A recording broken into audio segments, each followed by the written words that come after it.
In our last video, we talked about how to prepare your middle schooler for college. How do you make the most of that high school journey and lay that foundation in middle school? From leadership development to their theme, to the study habits, their values, to even potentially taking them inside of your workplace so that they can really get exposed to where their skills are going to be applied in their future careers. These are all super critical elements. So if you missed that video, go ahead and take a listen. But here's the thing, that was truly only the starting point. In the second part, we're going to discuss 5 advanced strategies that most families miss. These strategies are what take a student from being a competitive applicant to a student that colleges cannot simply ignore.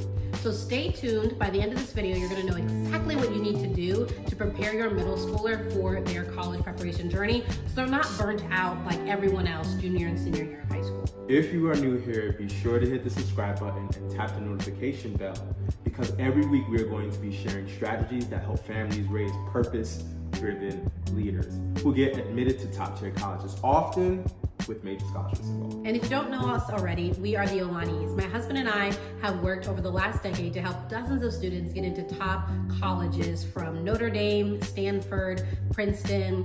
We are seeing our students get competitive admissions while also securing significant merit aid so that they can reach their college goals. We help students and their parents alike go from feeling anxious and overwhelmed to clear and confident as they navigate this college prep season of their lives, as it has become increasingly competitive, so they do not feel stressed out at any point in the process. If you want to take action on what you learned today, be sure to wait to the end of this video to book your free strategy session, and we'll help you map out how this personally applies to your child. Step 1, you want to expose your student early to big picture conversations.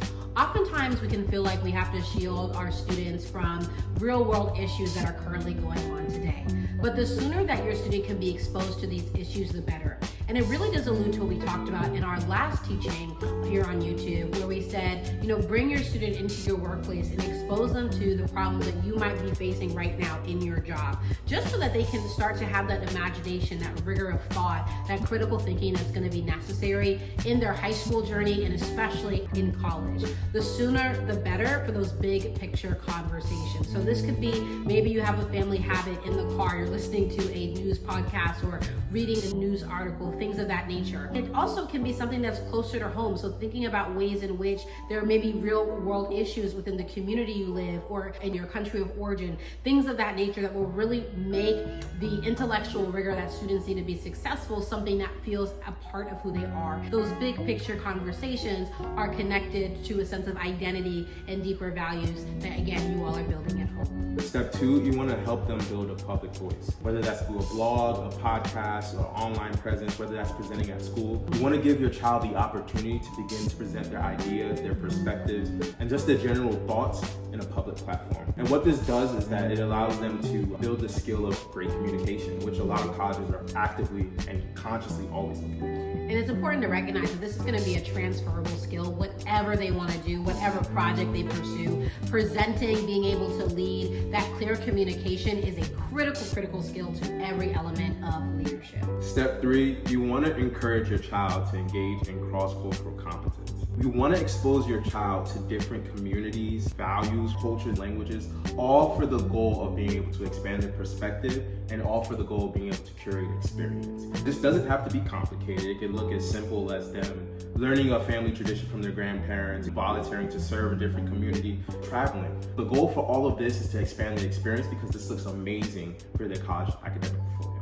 Colleges are looking for the development of global citizens. So that cross-cultural competency says to the college or university, this student can do more outside of their home country. That means that student can make the most of what the college is offering them, from study abroad opportunities to different internships, research opportunities that are outside the country, because these are offered at more and more top colleges and universities. So having that language skill, having that experience is going to say to the college, this student will make the most of what we're going to offer them.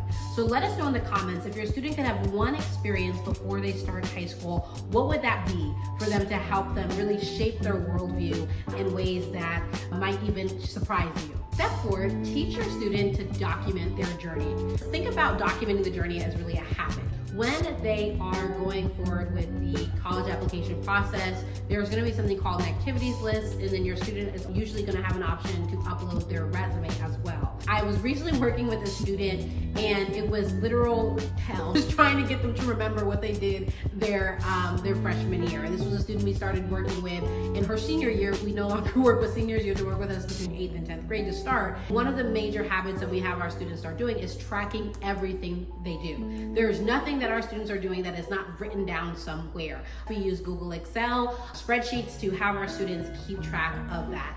If you can start building that history, that paper trail or digital trail of what they're doing, that's really going to help you guys get clear about how your student is committing their time. Ultimately, when you're talking about narrative and theme, you'll have a track record for what they've been doing that has spoken to their interests and what they want to contribute to their college of their choice. Step 5, you want to help your child to build their connections early. It is never too early to start to help your child build the skill of making connections. It's never too early for your child to have a mentor.